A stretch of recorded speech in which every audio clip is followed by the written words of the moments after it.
Bom, para entender melhor o impacto das tarifas nas relações comerciais entre Brasil e Estados Unidos, a gente conversa agora com o professor José Niemeyer, economista e professor do IBMEC. Professor, muito bom dia, obrigado por estar aqui com a gente no CNN Money.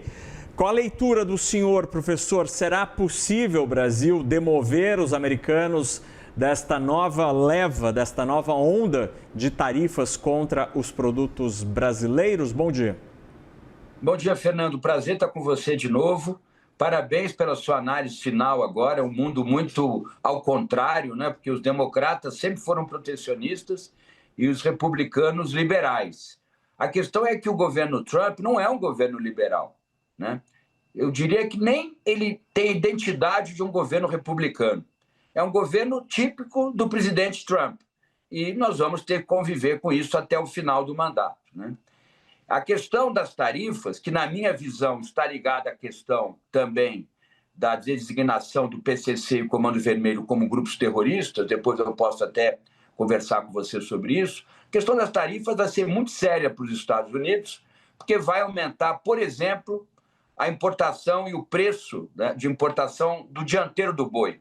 O Brasil é um grande exportador, a pecuária brasileira exporta muito o dianteiro do boi para os Estados Unidos da América. E por que isso é relevante, o dianteiro do boi? Para usar esse exemplo. Porque o dianteiro do boi é o produto que vai para a cadeia produtiva dos hambúrgueres. O hambúrguer é feito a partir do dianteiro do boi. E o Brasil é o grande exportador de dianteiro do boi para os Estados Unidos. Além de outros produtos, óleos combustíveis, aviões da Embraer, né, café.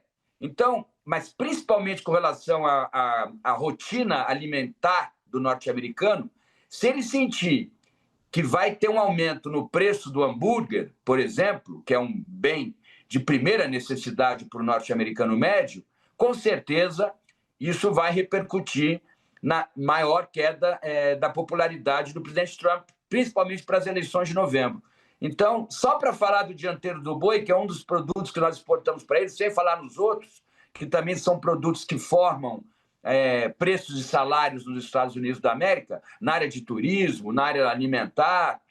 Então, eu tenho a impressão que é mais uma vez o presidente Trump fazendo uma pressão ou demonstrando algo para o Brasil, porque está incomodado, na minha visão, com a postura do Brasil, principalmente, vou dar apenas um exemplo que incomoda hoje a Casa Branca, é o novo acordo Mercosul-União Europeia.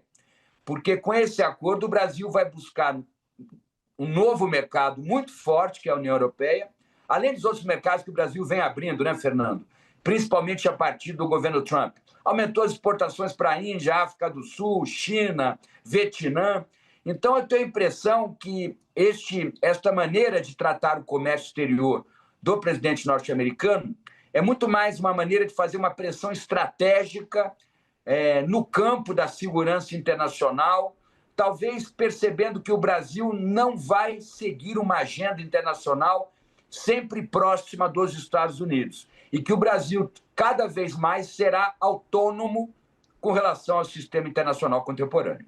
Professor, o senhor toca num ponto absolutamente interessantíssimo quando a gente fala da inflação, porque quando a primeira onda do tarifaço aconteceu, não existia uma guerra no Oriente Médio. Agora existe uma guerra e o preço da gasolina nos Estados Unidos está no maior patamar em muitos anos. Se o americano, que já sente a inflação no bolso ao abastecer o veículo, também voltar a sentir a mesma inflação voltando a crescer no carrinho do supermercado, será que isso pode afastar ou fazer com que Trump mude de ideia no que diz respeito às tarifas? E aí, corroborando um pouco com a ideia que o senhor defendeu agora, de que talvez seja apenas uma carta na mesa para tentar negociar outros aspectos com economias como o Brasil. Eu acho que é uma maneira que os Estados Unidos estão usando para, por exemplo, pressionar o Brasil em parcerias, tanto na exploração como na produção e exportação de minerais de terras raras.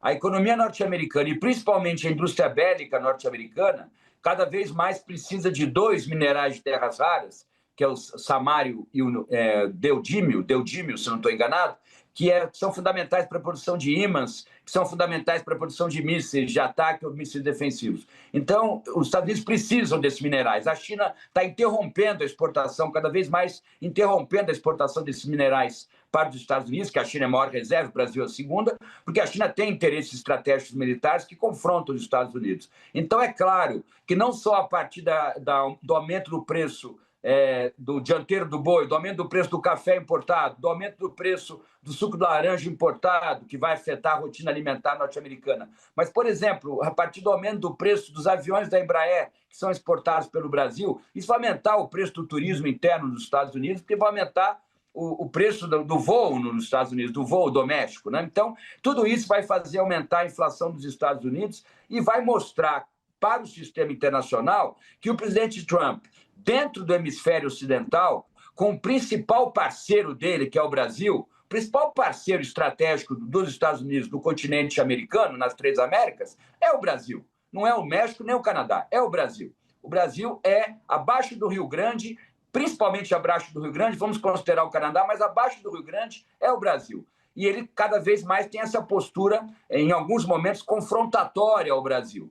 Isso vai repercutir na economia norte-americana, no quesito inflação e aumento do déficit público, porque os Estados Unidos vão ter que financiar esses produtos que eles vão deixar de importar, vão ter que financiar o produtor norte-americano, e aí isso aumenta também a dívida pública e déficit público dos Estados Unidos, expectativa de aumento, né? Então vai ser ruim para a macroeconomia norte-americana, e acho que é muito ruim porque mostra isso que eu acabei de falar para você, que os Estados Unidos estão vendo o sistema internacional muito fragmentado, a partir de um centro de poder que é a China, outro que é a Rússia e outro que são os Estados Unidos da América. E eles estão, a todo custo, tentando forçar alianças. Estão forçando alianças com o Brasil. Só que Trump vai passar, Lula vai passar, Bolsonaro vai passar, todos vão passar. O que vai restar são os dois estados soberanos independentes, que é Estados Unidos da América e Brasil. E é importante que os governos tenham responsabilidade aqui e lá, que essa relação entre dois estados fundamentais para a ordem sistêmica internacional, essa relação precisa ser de confiança, como foi nos 130 anos que passaram dessa relação. E não começar, a partir do nada, criar uma relação de confrontação entre a principal potência do planeta e a 10ª economia do mundo, que é o Brasil, e um país importante para o sistema internacional. Então, eu tenho a impressão que tanto o presidente Trump como os outros candidatos a presidente no Brasil, ou mesmo o presidente Lula, devem ter isso em vista, porque o relacionamento entre o Brasil e os Estados Unidos é fundamental para as duas sociedades envolvidas e para o sistema internacional. Sensacional. A gente conversou com o professor José Niemeyer, economista e professor do IBMEC, que muito gentilmente nos atendeu nesta sexta-feira para entender o momento da geoeconomia mundial e o papel que nos cabe nesse tabuleiro. Professor, obrigado pela conversa, ótimo fim de semana. Fernando, obrigado você, sempre um prazer falar com você. Um abraço a você e ao assinante da CNN. Tchau, tchau, até logo.